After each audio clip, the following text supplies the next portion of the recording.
Going on guys, it's your boy Achievers aka Rocky, and today I'm back with a brand new video.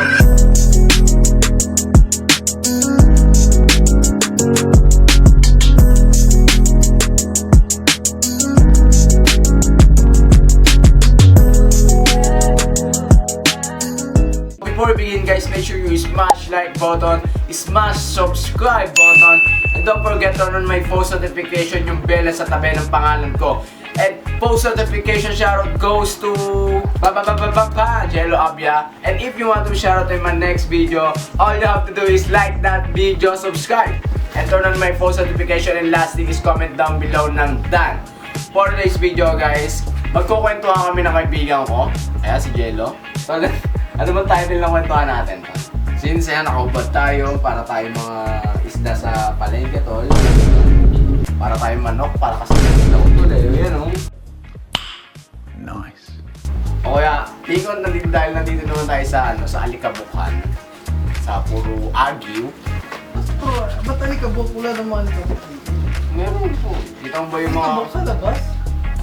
Hindi, sige. Ano na lang, kwentuhan sa hating gabi.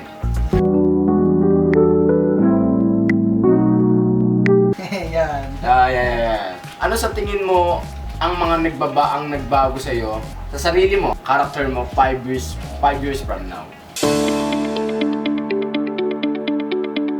Aba, siyempre po.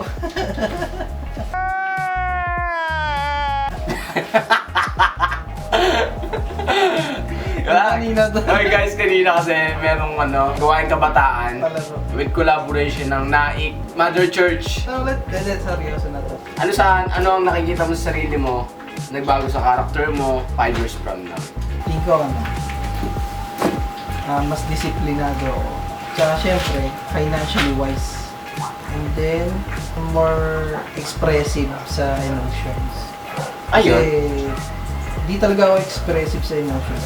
Oo, mapansin ko kasi ito ba kanina habang nag-groupings, natingin ako kasi parang parang alam mo yun, nakita ko hindi ka showy tol. Nakikipag-interact ka naman pero at the same time, hindi ka expressive. Like, kunwari masaya, ikaw yung parang nangiti ka naman pero hindi yung totally na Chillero lang ako tol.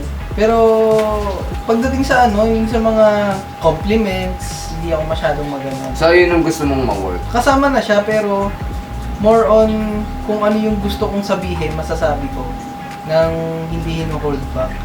Pero at the same time, iniisip mo yung mga sinasabi mo. Mas marunong ka nang pumili ng mga salita na angkop sa sitwasyon. Basta yung mga ganyan. And then sa physical, hindi ko more mas consistent na ako sa workout. Mas get well-shaped ka na talaga. Maganda na yung shape ko. Working out pa ako ngayon, pero kung 5 years from now, sa tingin ko, hindi man ako ganong kalaki, yung parang bodybuilding. Ang tinitignan kong body is yung lean.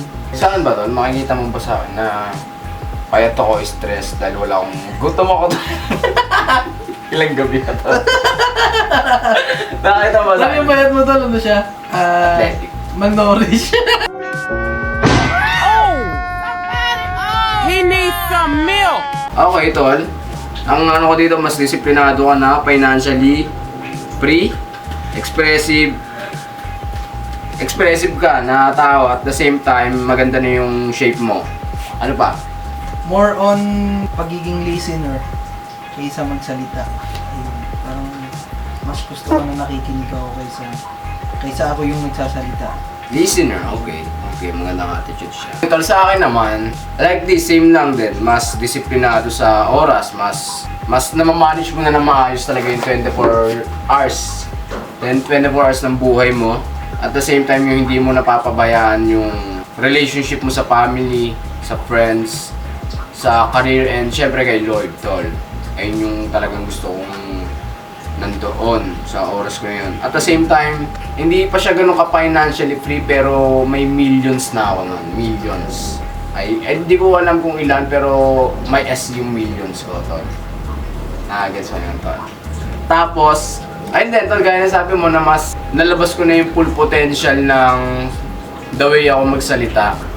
Yung tone niya, yung melody niya, and yung malinis na mga salita talaga. Yun. Yung body language, I think mas better na talaga. And yun din, maganda yung shape, healthy yung shape, saka at the same time tingin ko mas matalino na ako nun, and mas maganda na yung sineserve kong mga art sa family. Like hindi yung family sa personal, yung family na kasama natin sa journey. Like kayo yung sinasabi ko, mas the best version na yung, or mas effort na yung nilalabas naming art, yung mga content, mas valuable. At the same time, hindi lang puro entertainment. Ayun, may matututunan din talaga. And I think yung isa pa sa mas magbabago sa akin 5 years from now is yung ano ko sa tao talaga. Yung relationship ko sa tao. Alam ko naman na may mga kanya-kanya tayong audience, or parang mga... Kasi may mga tao naman talaga hindi ka magugustuhan kasi hindi naman ikaw yung ano nila. Parang naano ko naman yun. Sige, wag na, basta move na tayo dun. Dahil nga nasabi na natin yun, ano pa ba magandang pag-usap? Ayun, tol. 5 years from now, anong nakikita mo sa karir mo?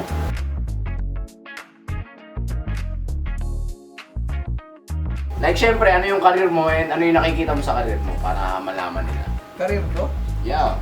Dami akong gustong gawin sa buhay. Oh. Tol. Aray, yung sakit. Hindi nga, tol. Yung, kailangan syempre yung karir naman natin. Specific. Hindi, ang gusto ko talaga ngayon, ano yun? Magkanta ba? Magkanta. Magkanta? Magkano? Langit wala ang Magkanta. Hindi, Hindi, seryoso. 5 years from now, syempre, nakakagawa na ako ng sarili kong kanta. Umarap ka sa kanila, nakatagilid ka tol eh. Sila tuloy mag-a-adjust tol eh. Ikaw naman. Makagawa na ako ng sarili kong kanta. And then, sabihin natin, hindi man ganong kalaki yung mga nakikinig sa akin. Pero, matatandaan nila yung pangalan ko na kapag sinabi pangalan ko man. Alam na agad nila na... Doon akong industry. Okay. Sabi niya sa music yan. Magaling yan kumanta na napakinggan ko siya nagkanta doon sa SM. Pero hindi ko man siya maabot o baka malagpasan ko pa. Pero only time will tell. Oras na lang ang magsasabi. Alam ko naman na parang may mas better pa ako kayang gawin, pero sa ngayon, yun muna yung nilulumo forward ko na makapag-focus din sa industry, sa career. Yun, tulad din, syempre, sa business, syempre, mas malaki na, mas mapokusan yung mga empleyado na. Tsaka, hindi na nagtsatsaga sa barya-barya. Tsaka, hindi na tinapay na batya yung...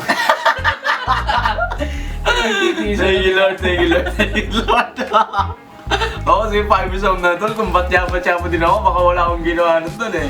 Sa akin naman tol, 5 years from now, nakikita ko sa sarili ko, malinaw talaga siya kasi wala naman akong iba pang nakikita sa sarili ko na kung saan ko ilalagay yung sarili ko na at the same time makakapag-serve ako kay Lord is eto, pagbablog. Tingin ko naka-move forward na ako sa pagbablog. Hindi ko specific alam, pero sige, manifestation is real. 5 years from now, makaka-reach ako ng 1 million subscribers.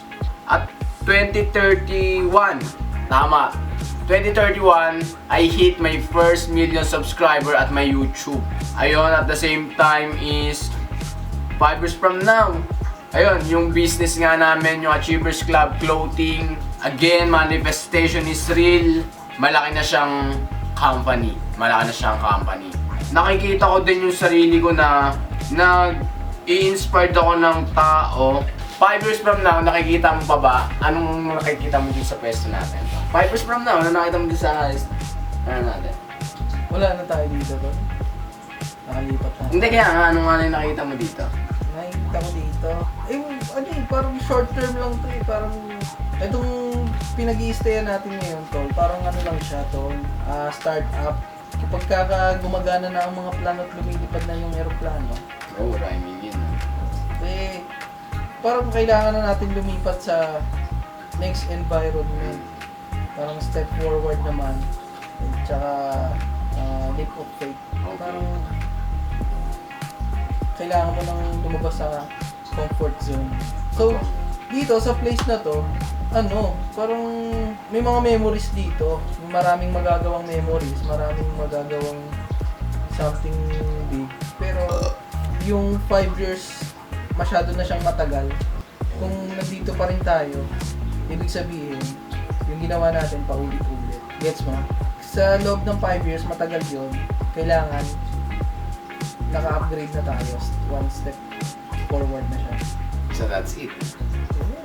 Sa naman, nakikita ko dito maganda na to, guys. Wala na siyang mga agyo. Wala na siyang mga alikabok at the same time meron na siyang kisame. Yung dito banda, hindi na siya puro grills na puro agyo. Ano na siya? As in clean na wall. Then, eto malinis na room to. Hindi ko alam kung anong purpose ng room na to. Pero, I think yung lugar na to is makakatulong sa next na pupwesto dito. Like, dahil nga kami yung first na pumwesto dito, then pinifigure out namin siyang pagandahin. I think yung susunod na pupwesto dito is mas komportable na, and at the same time, hindi na mararanasan yung ginagawa naming, like ginagawa ko na nabatyawan siya yung yun, kasi 5 years from now, nakikita nga namin sarili namin na mas nag-elevate na sa mga kanya-kanya naming career. So, why not na gamitin namin yung meron kami para suportahan yung next younger na nag-a-achieve or yung may ambition sa buhay. Why not na kami naman yung gumawa nun, ibalik namin sa kanila yung mga ginawa sa amin ng mga tao dito na sinusuportahan kami sa ibang paraan. So, kasi yun yung kaya nilang ibigay. So, kung may kaya kaming ibigay na kung saan mas mapapabilis siya at the same time mas mapapaganda yung kalagayan niya. So, ayun yung nakikita ko dito na magiging isa rin tong instrumento sa kanila para mangarap at abutin. Kasi naniniwala ako na yung pangarap natin ang buto sa reality ng buhay na gusto natin. Yeah. And ano oras na ba? Tingin ko ba na sa alas 12 na? 12:10 na, guys. And ayan, hanggang dito na lang yung ating vlog, guys. Kung na-enjoy mo tong video, like the video, subscribe, turn on the notification, and if you want to share my next video, kailangan mo i-like, i-subscribe, turn on my notification button, and comment down below ng Dan. Hanggang dito na lang. Peace!